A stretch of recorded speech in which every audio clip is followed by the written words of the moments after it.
ಮನೆಯ ಎಲ್ಲ ಕೆಲಸನೂ ಇವಳೇ ಮಾಡಬೇಕು, ನಾನೇನು ಮಾಡೋದಿಲ್ಲ. ನನ್ನ ತಂದೆ ತಾಯಿಯರನ್ನು ಇವಳೇ ನೋಡ್ಕೋಬೇಕು. ಮಕ್ಕಳ ವಿಷಯದಲ್ಲಿ ಕಂಪ್ಲೀಟ್ ಇವರದೇ ರೆಸ್ಪಾನ್ಸಿಬಿಲಿಟಿ. ನೀನು ಇದನ್ನು ಮಾಡಬೇಕು, ಇದು ನಿನ್ನದೇ ಆದ ಒಂದು ಡ್ಯೂಟಿ. ನಮ್ಮ ತಾಯಿನ ನೋಡ್ಕೋಬೇಕಲ್ವಾ ಮೇಡಮ್, ನಾನು ಅವಳನ್ನು ಮದುವೆ ಆಗಿದ್ದೆ ನಮ್ಮ ತಾಯಿನ ನೋಡ್ಕೋಬೇಕು ಅಂತ. ನಿಮ್ಮ ಇಡೀ ಕುಟುಂಬದ ಜವಾಬ್ದಾರಿಯನ್ನು ಒಬ್ಬರ ಮೇಲೆ ಹೊರಿಸೋದಕ್ಕಾಗಿ ನೀವು ಮದುವೆ ಆಗೋ ಹಾಗಿದ್ರೆ ಮದುವೆ ಅನ್ನೋದು ಆಪ್ಷನ್ ಅಲ್ಲ. ನಮ್ಮ ಕನ್ನಡ ಚಾನೆಲ್ನ ಎಲ್ಲ ವೀಕ್ಷಕರಿಗೂ ಸಹ ನನ್ನ ಹೃತ್ಪೂರ್ವಕವಾದಂತಹ ನಮಸ್ಕಾರಗಳು. ದಾಂಪತ್ಯ ಜೀವನದ ಮೌಲ್ಯವನ್ನು ಅರ್ಥ ಮಾಡಿಕೊಳ್ಳಲಿ, ವಿವಾಹದಿಂದ ಆತುರದಿಂದ ಹೊರ ಹೋಗುವ ಪ್ರಯತ್ನವನ್ನು ಮಾಡದೇ ಇರಲಿ ಎನ್ನುವ ಉದ್ದೇಶದಿಂದ ನಾವು ಹಲವಾರು ಎಪಿಸೋಡ್ಗಳನ್ನು ಮಾಡ್ತಾ ಬಂದಿದ್ದೀವಿ. ಅದನ್ನು ನೀವೆಲ್ಲರೂ ಸಹ ತುಂಬು ಹೃದಯದಿಂದ ಸ್ವಾಗತಿಸ್ತಾ ಇದ್ದೀರಾ. ಬಹಳಷ್ಟು ಜನ ಇದರಿಂದ ನಮಗೆ ತುಂಬ ಪ್ರಯೋಜನ ಆಗಿದೆ ಅಂತ ಕೂಡ ತಿಳಿಸ್ತಾ ಇದ್ದೀರಾ. ನಿಮ್ಮೆಲ್ಲರಿಗೂ ನಾನು ವೈಯಕ್ತಿಕವಾಗಿ ಹಾಗೂ ನಮ್ಮ ಕನ್ನಡ ಚಾನೆಲ್ನ ಎಲ್ಲ ಸಿಬ್ಬಂದಿ ವರ್ಗದ ಪರವಾಗಿ ಹೃತ್ಪೂರ್ವಕವಾದ ಧನ್ಯವಾದಗಳನ್ನು ಅರ್ಪಿಸ್ತೇನೆ. ದಾಂಪತ್ಯ ಜೀವನದ ಹಲವಾರು ಸಮಸ್ಯೆಗಳಿಗೆ ಸುಲಭವಾಗಿ ಪರಿಹಾರ ಸಿಕ್ಕಲಿ ಅನ್ನುವ ಉದ್ದೇಶದಿಂದ ನಾನು ಸುಖ ಸಂಸಾರಕ್ಕೆ 108 ಮಾತುಗಳು ಅಂತ ಒಂದು ಬಹಳ ಚಿಕ್ಕ ಪುಸ್ತಕವನ್ನು ಬರೆದಿದ್ದೇನೆ. 108 ವಿಷಯಗಳ ಬಗ್ಗೆ ನಿಮಗೆ ಟಿಪ್ಸ್ ಎಲ್ಲ ಸಿಕ್ಕುತ್ತೆ. ಆಮೇಲೆ ವಿವಾಹ ಒಂದು ಚಿಂತನ ಅಂತ ಹೇಳಿ ಸುಮಾರು 50 ವಿಷಯಗಳ ಬಗ್ಗೆ ಒಂದು ಪ್ರಬಂಧ ಮಾಲೆಯನ್ನು ಬರೆದಿದ್ದೇನೆ. ಅದು ಸ್ವಲ್ಪ ದೀರ್ಘವಾಗಿದೆ, ಅದನ್ನು ಓದುಗರು ಓದಬಹುದು. ಆಮೇಲೆ ಅಮ್ಮ ನೀ ಏಕೆ ಮದುವೆ ಆದೆ ಅಂತ ಹೇಳಿ ಒಂದು ಕಿರು ಕಾದಂಬರಿ. ಇದರಿಂದ ಅಂತೂ ತುಂಬ ಜನ ಅದನ್ನು ಓದಿ ನಮಗೆ ಮದುವೆ ಅಂದರೆ ಏನು ಅಂತ ಅರ್ಥ ಆಗ್ತಾ ಇದೆ ಮೇಡಮ್ ಇದನ್ನು ಓದಿದ ಮೇಲೆ ಅಂತ ಹೇಳಿದ್ದಾರೆ. ಈ 3 ಪುಸ್ತಕಗಳು ನಿಮಗೆ ಸಪ್ನಾ ಬುಕ್ ಹೌಸ್ನಲ್ಲಿ ಅಂಕಿತಾ ಪ್ರಕಾಶನದವ್ರ ಹತ್ರ, ವಿಕಾಸ ಪ್ರಕಾಶನದವ್ರ ಹತ್ರ ಸಿಕ್ಕುತ್ತೆ. ದಯವಿಟ್ಟು ತೊಗೊಂಡು ಓದಿ. ಆ ಸುಖ ಸಂಸಾರಕ್ಕೆ 108 ಮಾತುಗಳು ಅನ್ನೋದು ಬಹಳ ಪುಟ್ಟ ಪುಸ್ತಕ. ಆ 108 ಮಾತುಗಳನ್ನು ನೀವು ಓದ್ಕೊಂಡು ಬಿಟ್ಟರೆ ಬಹುಶಃ ನಿಮಗೆ ಹಲವಾರು ಸಮಸ್ಯೆಗಳಿಗೆ ಉತ್ತರ ಸಿಕ್ಕಬಹುದು ಅಂತ ಅನಿಸುತ್ತೆ. ಇದರ ಜೊತೆಗೆ ನಾನು ಇಂಗ್ಲೀಷ್ನಲ್ಲಿ ಐ ಆಮ್ ರಿಯಾನ್ ಅಂತ ಒಂದು ನಾವೆಲ್, ಒಂದು ಕಾದಂಬರಿಯನ್ನು ಬರೆದಿದ್ದೇನೆ. ಅದು ಸಹ ತುಂಬ ಪುಟ್ಟ ಕಾದಂಬರಿ.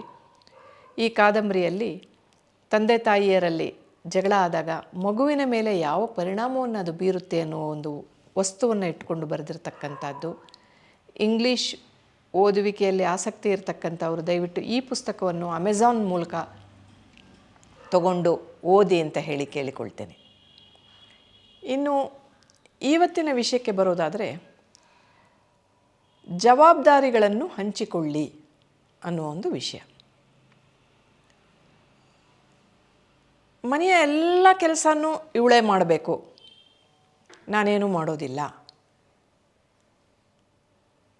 ಮನೆಯ ಎಲ್ಲ ರೆಸ್ಪಾನ್ಸಿಬಿಲಿಟಿಯನ್ನು ಇವನೇ ಮಾಡಬೇಕು, ನಾನೇನು ತಗೊಳ್ಳೋದಿಲ್ಲ ಅಂತಕ್ಕಂಥದ್ದು. ಅಥವಾ ಮಕ್ಕಳ ವಿಷಯದಲ್ಲಿ ಕಂಪ್ಲೀಟ್ ಇವರದೇ ರೆಸ್ಪಾನ್ಸಿಬಿಲಿಟಿ, ನಂದು ಯಾವುದೂ ಇಲ್ಲ ಅನ್ನೋದು.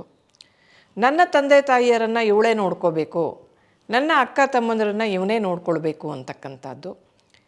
ಇದೇನಾಗುತ್ತೆ ಅಂತಂದರೆ, ಜವಾಬ್ದಾರಿಯನ್ನು ಮತ್ತೊಬ್ಬರು ತಗೊಳ್ಳಿ ಅಂತ ನಿರೀಕ್ಷಿಸೋದಲ್ಲ, ಹೊರೆಯನ್ನು ಹೊರಿಸೋದು ಅಂತ. ಜವಾಬ್ದಾರಿಯನ್ನು ತಗೊಳ್ಳೋದು ಬೇರೆ, ಹೊರೆಯನ್ನು ಹೊರಿಸೋದು ಬೇರೆ. ಸಾಮಾನ್ಯವಾಗಿ ನಾನು ನೋಡಿದ ಹಾಗೆ ಮದುವೆ ಆದ ಹೊಸರಲ್ಲಿ ಟು ಪ್ಲೀಸ್ ಅಂತ ಹೇಳ್ತೀವಿ. ತನ್ನ ಹೆಂಡತಿಯನ್ನು, ತನ್ನ ಗಂಡನನ್ನು ಖುಷಿಯಾಗಿಟ್ಟಿರಬೇಕು ಅನ್ನೋ ಒಂದು ಉತ್ಸಾಹದಲ್ಲಿ, ಅಥವಾ ಓವರ್ ಎಂಥೂಸಿಯಾಸಮ್ ಅಂತಲೂ ಕರಿಬೋದು, ಮುಂದಕ್ಕೆ ಬಗ್ಗೆ ನಮಸ್ಕಾರ ಮಾಡೋಕ್ಕೆ ಬದಲಾಗಿ ಹೆಣ್ಣು ಮಕ್ಕಳಾಗಲಿ ಗಂಡು ಮಕ್ಕಳಾಗಲಿ ಹಿಂದೆ ತಿರುಗಿ ನಮಸ್ಕಾರ ಮಾಡಲಿಕ್ಕೆ ಶುರು ಮಾಡಿಬಿಡ್ತಾರೆ. ಶರಣಾಗತಿ ಅಂತ ಹೇಳ್ತೀವಿ, ದಾಸರಾಗಿಬಿಡ್ತಾರೆ. ಜೋರುಕ ಗುಲಾಮ್ ಅಂತ ಕೆಲವರು ಹೇಳೋದನ್ನು ಕೇಳಿದ್ದೀವಿ. ಅಂದರೆ ಹೆಂಡತಿ ಹೇಳಿದ್ದನ್ನೇ ಕೇಳುವಂಥವ್ರು ಅಥವಾ ಗಂಡ ಹೇಳಿದ್ದನ್ನೇ ಕೇಳುವಂಥವ್ರು. ನಾನು ಇದು ತಪ್ಪು ಅಂತ ಖಂಡಿತ ಹೇಳ್ತಾ ಇಲ್ಲ, ಅದು ನಿಮ್ಮ ವೈಯಕ್ತಿಕ ಇಷ್ಟ. ಆದರೆ ನಾನು ಏನೋ ಒಂದು ಸಹಾಯ ಮಾಡಲಿಕ್ಕೆ ಮುಂದಾಗ್ತಾ ಇದ್ದೀನಿ ಅಂತ ಹೇಳಿದಾಗ ಅದಕ್ಕೊಂದು ಅಕ್ನಾಲೆಜ್ಮೆಂಟ್ ಬೇಕು, ಅದಕ್ಕೊಂದು ರೆಕಗ್ನಿಷನ್ ಬೇಕು. ಹೌದಪ್ಪ, ನನ್ನ ಹೆಂಡತಿ ಇದನ್ನೆಲ್ಲ ಮಾಡಿದ್ದಾಳೆ, ಅವಳು ಮಾಡಬೇಕು ಅಂತಿಲ್ಲ, ಆದರೂ ಇದನ್ನೆಲ್ಲ ಮಾಡಿದ್ದಾಳೆ ಅಂತ ಅನ್ನೋದನ್ನು ನಾನು ಒಪ್ಕೊಳ್ಬೇಕು ಗಂಡನಾಗಿ. ಪ್ಲಸ್ ರೆಕಗ್ನಿಷನ್ ಇರಬೇಕು. ನೋಡು, ಅವಳು ಎಂಥದ್ದನ್ನು ಮಾಡಿದ್ದಾಳೆ, ಎಂಥ ರೀತಿಯಲ್ಲಿ ಸಹಾಯ ಮಾಡಿದ್ದಾಳೆ, ನನ್ನ ತಂದೆ ತಾಯಿ ನೋಡ್ಕೋತಾ ಇದ್ದಾಳೆ, ನಮ್ಮ ಅಕ್ಕ ತಂಗಿರಿಗೆಲ್ಲ ಸಹಾಯಕ್ಕೆ ಬರ್ತಾ ಇದ್ದಾಳೆ, ನನ್ನ ಕುಟುಂಬದ ಯಾವುದೇ ಏಳು ಬೀಳುಗಳಾದರೂ ಅವಳು ಮುಂದೆ ಬರ್ತಾ ಇದ್ದಾಳೆ, ಇದೆಲ್ಲ ಎಷ್ಟು ಒಳ್ಳೆಯದಲ್ವಾ ಅಂತ ಅದನ್ನು ರೆಕಗ್ನೈಸ್ ಮಾಡಬೇಕು. ಅವಳಿಗೆ ನೀವು ಥ್ಯಾಂಕ್ಫುಲ್ಲಾಗಿರಬೇಕು. ನೋಡಿ, ಇದನ್ನೆಲ್ಲ ನೀನು ಮಾಡಿದೀಯಮ್ಮ, ನನಗೆ ಅರ್ಥ ಆಗ್ತಾ ಇದೆ, ಎಲ್ಲ ಜವಾಬ್ದಾರಿಗಳನ್ನು ನಾನು ಒಬ್ಬನೇ ಹೊರಬೇಕಾಗಿತ್ತು, ನೀನು ಹಂಚ್ಕೊಂಡಿದ್ಯಾ, ನನಗೆ ತುಂಬ ಸಂತೋಷ ಆಗ್ತಾಯಿದೆ.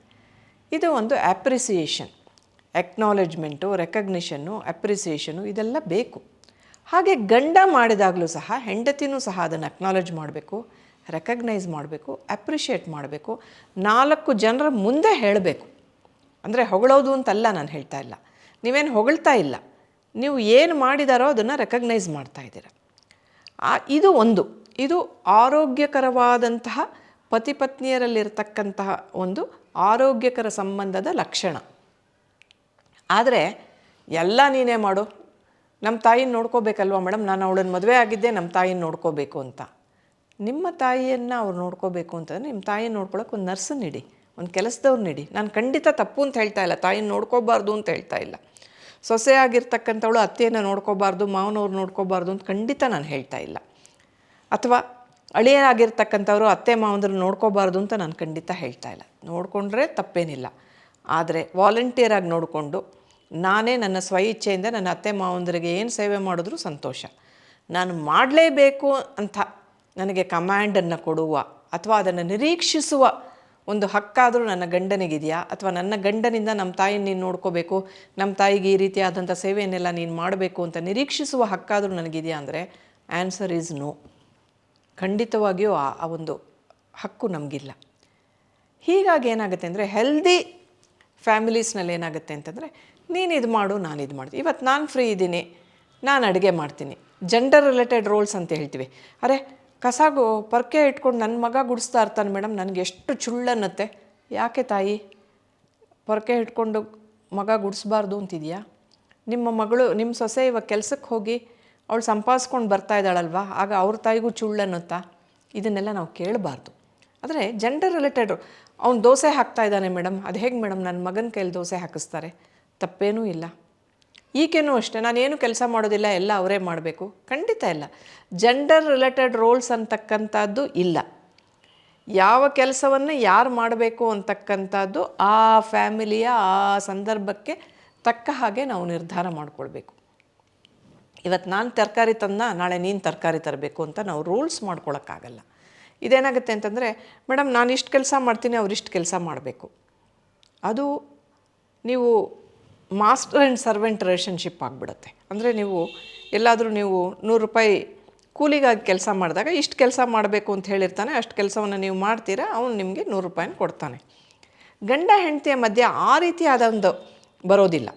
ನಾನು ಮಗುವನ್ನ ಸ್ಕೂಲ್ಗೆ ಬಿಟ್ಬಿಟ್ಟು ಬರ್ತೀನಿ, ನೀನು ಟಿಫನ್ ಬಾಕ್ಸ್ ಕಟ್ಟು, ಟಿಫನ್ ಬಾಕ್ಸ್ ತಂದಮೇಲೆ ನಾನು ಅದನ್ನು ತೊಳಿತೀನಿ, ನಾಳೆ ನೀನೇ ಟಿಫನ್ ಬಾಕ್ಸನ್ನು ಹಾಕು, ಟಿಫನ್ ಬಾಕ್ಸಲ್ಲೆಲ್ಲ ತಿಂಡಿ ಹಾಕು. ಇದು ನಮ್ಮ ಅಂಡರ್ಸ್ಟ್ಯಾಂಡಿಂಗ್ ಬೇರೆ.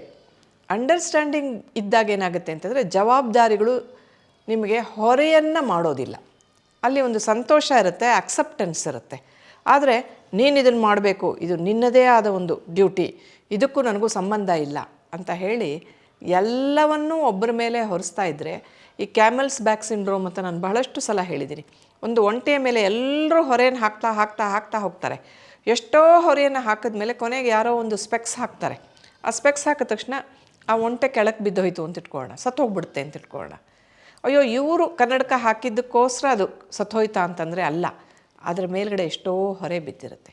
ಎಷ್ಟು ದಿವಸ ಯಾರು ಯಾವ ಹೊರೆಯನ್ನು ಹೊತ್ಕೊಳ್ಳಿಕ್ಕೆ ಸಾಧ್ಯ? ನಿಮ್ಮ ಇಡೀ ಕುಟುಂಬದ ಜವಾಬ್ದಾರಿಯನ್ನು ಒಬ್ಬರ ಮೇಲೆ ಹೊರಿಸೋದಕ್ಕಾಗಿ ನೀವು ಮದುವೆ ಆಗೋ ಹಾಗಿದ್ದರೆ ಮದುವೆ ಅನ್ನೋದು ಆಪ್ಷನ್ ಅಲ್ಲ. ಆ ಒಂದು ಬಂಧನದಲ್ಲಿ ಯಾರೂ ಬಹಳಷ್ಟು ದಿನ ಇರೋದಿಲ್ಲ. ನಮ್ಗೆ ಎಷ್ಟು ಹೊರೆ ಹೊರಲಿಕ್ಕಾಗುತ್ತೆ ಅನ್ನೋದು ಒಂದು ಲಿಮಿಟೇಷನ್ ಇರುತ್ತೆ, ಅಷ್ಟು ಮಾತ್ರ ಒಬ್ಬ ವ್ಯಕ್ತಿ ಹೊರಲಿಕ್ಕೆ ಸಾಧ್ಯ. ಸೊ ಜವಾಬ್ದಾರಿಗಳನ್ನು ಹಂಚಿಕೊಳ್ಳಿ, ಜವಾಬ್ದಾರಿಗಳನ್ನು ಮತ್ತೊಬ್ಬರ ಮೇಲೆ ಹೊರೆಯಾಗಿಸಬೇಡಿ ಅಂತ ಕೇಳಿಕೊಳ್ತೇನೆ. ನಮಸ್ಕಾರ. ನಮ್ಮ ಕನ್ನಡ ಫೇಸ್ಬುಕ್ ಪೇಜ್ನ ಲೈಕ್ ಮಾಡಿ, ಯೂಟ್ಯೂಬ್ ಚಾನೆಲ್ನ ಸಬ್ಸ್ಕ್ರೈಬ್ ಮಾಡಿ. For more updates click on the bell icon. ನಮ್ಮ ಕನ್ನಡ ಡಿಜಿಟಲ್ ಮೀಡಿಯಾ.